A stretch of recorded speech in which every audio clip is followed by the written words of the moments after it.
Today we are going to discuss antisocial personality disorder. The DSM-5, which is the Diagnostic and Statistical Manual of Mental Disorders, 5th edition, is a very reliable, well-used manual to assist in the assessment and diagnosis of mental disorders. It's something that's often used by medical professionals, specifically in the psych realm. Today, I want to go over the diagnostic criteria that would indicate an individual has antisocial personality disorder. I want to explain that many people have characteristics of different kinds of personality disorders, such as this one, but that does not necessarily mean that they have a diagnosis of this personality disorder. That's why this criteria is so important, and it has a lot to do with the patterns that you're seeing.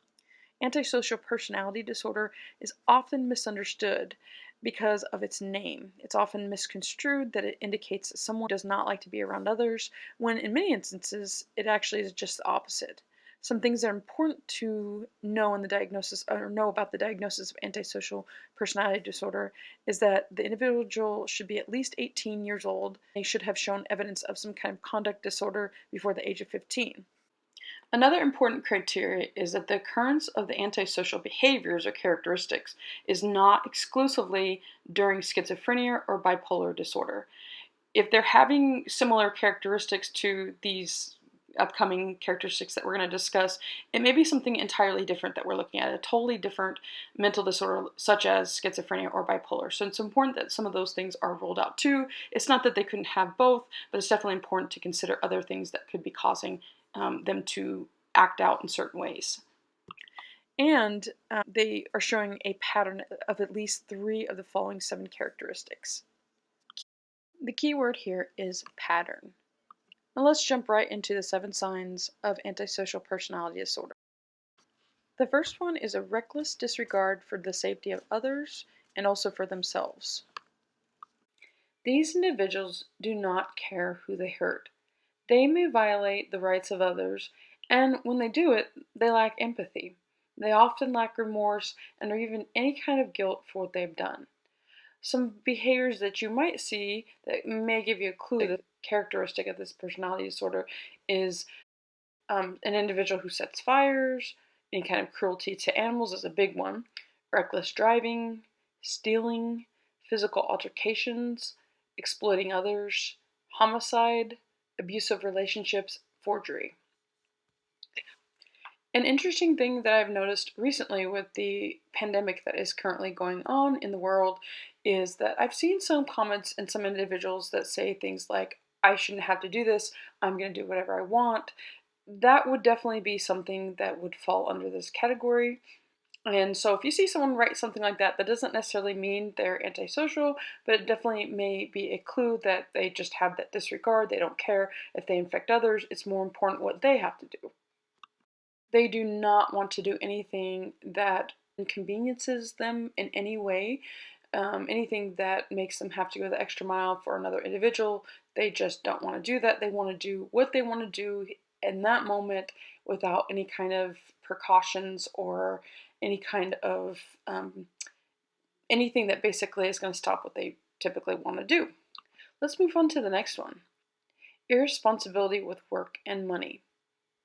Oftentimes, these individuals are not able to hold a steady job. They may get fired from a job. That's not an uncommon issue or event to happen for these individuals. They just don't like to follow rules. They don't think it applies to them. And it's not an uncommon thing for these individuals to not be able to hold a job at all. And a lot of times there's other issues as well, like abuse of alcohol and drugs, and just getting into trouble in general, not showing up on time, that may also contribute to their inability to hold a job on a regular basis. They often don't pay bills on time if they pay them at all. A lot of times they may have really bad credit. They may use necessary money, like let's say the mortgage money or the rent money, and instead go spend it on alcohol or spend it on gambling or spend it on illicit drug use, whatever that they decide to spend it on, but they just don't see the priorities. This leads me into the next sign of antisocial personality disorder. They're often impulsive, they failure to plan ahead. This is often one of the biggest reasons why they aren't able to hold a job. Getting arrested is also not an uncommon thing for these individuals.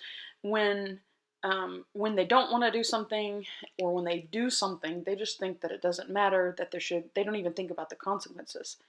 Whereas many people think about the consequences before they do something, these individuals do not.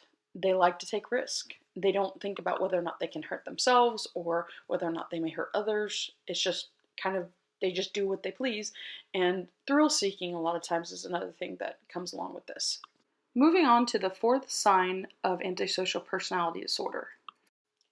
Failure to conform to social norms. They feel like the law and social norms should not apply to them.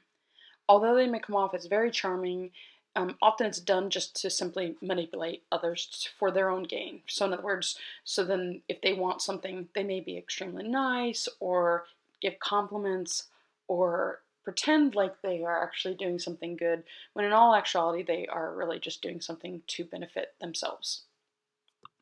They may disregard someone else's privacy. They may not take no for an answer. They might override social cues. For instance, if they can tell someone is uncomfortable, they ignore those cues. They may know exactly what those cues mean, like if someone rolls their eyes or moves away from them or gives them, dirty looks, things like that. They may know exactly what that means, but the biggest thing is that these individuals, they want what they want when they want it. And a lot of times they won't stop at anything to get what they want. Let me give you a quick example. Let's say John is talking to Susie Q at a party. Susie Q, she's not interested in John at all, but she's just trying to be polite, so she is answering some of his questions. John continues to ask and pressure Susie really personal questions like, does she have a boyfriend? Where does she live? What kind of guy does she like? Susie becomes very uncomfortable very quickly with the questions, and she actually starts to walk away and actually stops answering the questions. She's even rolling her eyes, and John's seeing this, but he continues to follow her, and he's very persistent despite her social cues that she's giving him. Now, a lot of people may see this as passive-aggressive on Susie's end, which it definitely may be, but the thing is, in society, it's understood, it's a lot of times typically understood, that we don't always need or have the time to sit down and explain things to people or give them lessons. We just have those facial expressions and those social cues that are, I guess you could say, to avoid verbal altercations or interaction. Now, whether or not that's right, that's a whole nother story. I'm one to think that we really should be very honest and open with people and tell them exactly what it is that we do or don't want. But most people understand body language and expressions, and they can take a hint, whereas some who have this antisocial personality disorder, they may see that and understand these cues very well, but they don't take no for an answer. As I said, they want what they want and when they want it. Let's move on to the next one. Repeated lying. They may make up stories about what they've done, and they can be very convincing. They lie for different reasons, and let's go over some of those different reasons. A lot of times, I'd say probably most of the time, it's for manipulation. They do it because they want to get something from that other individual. It could be money, it could be goods, services. They basically are trying to do it for their own gain. Another reason why they may lie is in order to avoid punishment. If they realize that telling the truth will lead them to a negative consequence, they often want to avoid that. In fact, most times they want to avoid that. They like to deflect the focus onto someone or something else. Another reason why they lie is sometimes they'll just do it for fun. Now, this is something that is actually another form of manipulation, because these individuals may be trying to provoke a certain emotion in another individual for their gain, and it definitely is a form of emotional abuse, mental abuse. It is something that where you're trying to create a certain emotion in another individual, and it's important to realize that that is also another reason why these individuals lie. Moving on. The next one, these individuals have a lack of remorse. They are indifferent to or they may rationalize having hurt another individual or mistreating another individual. Lack of empathy is the big key here. This is a really important one because with all of the things that they do, including if they steal, if they set fires, hurt animals, hurt people, manipulate people, or lie, they just don't feel bad about what they do. That's a very, very big factor in these 7 signs.